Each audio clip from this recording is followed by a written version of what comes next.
नवे पाऊल नवा विचार. लोकार्पण न्यूज. मालेगाव चाळीसगाव मार्गावर एसटी बसचा भीषण अपघात.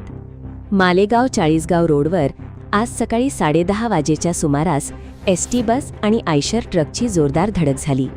या दुर्घटनेत 2 महिलांचा मृत्यू झाला असून तब्बल 25 प्रवासी जखमी झाल्याची माहिती आहे.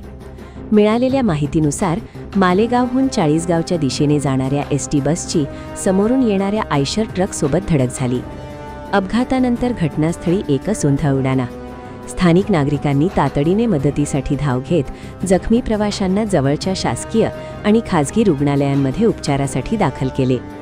धडक इतकी भीषण होती की एसटी बसच्या पुढील भागाचे मोठ्या प्रमाणात नुकसान झाले असून बसमधील काही सीटचे नटबोल्टही बाहेर पडल्याचे समोर आले आहे. दुसरीकडे आयशर ट्रक रस्त्याच्या कडेला पलटी झाला. या दुर्घटनेतील मृत महिलांची ओळख पटवण्याचे काम सध्या सुरू आहे. अपघातामागचे नेमके कारण अद्याप स्पष्ट झालेले नसून पोलीस घटनास्थळी तपास करत आहेत.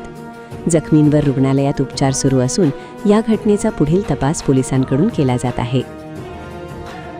बातमी संकलन ऋतू निर्भावणे, उपसंपादक लोकार्पण मराठी न्यूज.